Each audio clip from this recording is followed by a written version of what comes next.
कार्तिक माह में सूर्योदय से पूर्व स्नान करने से क्या क्या फ़ायदे हमें हो सकते हैं। दोस्तों, कार्तिक मास को शास्त्रों में पुण्य मास कहा गया है।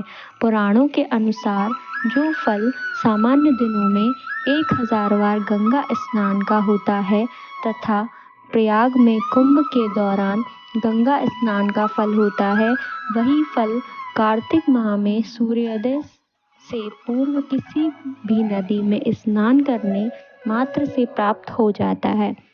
शास्त्रों के अनुसार कार्तिक मास स्नान की शुरुआत शरद पूर्णिमा से होती है और इसका समापन कार्तिक पूर्णिमा को होता है। हेलो दोस्तों, स्वागत है आप सभी का हमारे YouTube चैनल ज्ञान दर्पण में। तो आइए जानते हैं कि कार्तिक माह में सूर्योदय से पूर्व स्नान करने के महत्व और कथा के बारे में। पद्म पुराण के अनुसार जो व्यक्ति पूरे कार्तिक माह में सूर्योदय से पूर्व उठकर नदी अथवा तालाब में स्नान करता है और भगवान विष्णु की पूजा करता है, भगवान विष्णु की उन पर असीम कृपा होती है। पद्म पुराण के अनुसार जो व्यक्ति कार्तिक मास में नियमित रूप से सूर्योदय से पूर्व स्नान करके धूप दीप सहित भगवान विष्णु की पूजा करते हैं, वह भगवान विष्णु के प्रिय होते हैं।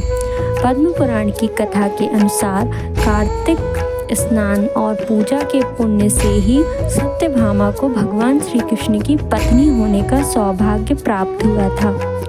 कथा है कि एक बार कार्तिक मास की महिमा जानने के लिए कुमार कार्तिकेय ने भगवान शिव से पूछा कि कार्तिक मास को सबसे पुण्यदायी मास क्यों कहा जाता है। इस पर भगवान शिव ने कहा कि नदियों में जैसे गंगा श्रेष्ठ है, भगवानों में जैसे विष्णु, उसी प्रकार मासों में कार्तिक श्रेष्ठ मास है। इस मास में भगवान विष्णु जल के अंदर निवास करते हैं, इसलिए इस महीने में नदियों एवं तालाबों में स्नान करने से विष्णु भगवान की पूजा और साक्षात्कार का पुण्य प्राप्त होता है। भगवान विष्णु ने जब श्री कृष्ण रूप में अवतार लिया था, तब रुक्मिणी और सत्यभामा उनकी पटरानी हुई। सत्यभामा पूर्व जन्म में एक ब्राह्मण की पुत्री थी। युवावस्था में ही एक दिन इनके पति और पिता को एक राक्षस ने मार दिया। कुछ दिनों तक ब्राह्मण की पुत्री रोती रही। इसके बाद उसने स्वयं को विष्णु की भक्ति में समर्पित कर दिया।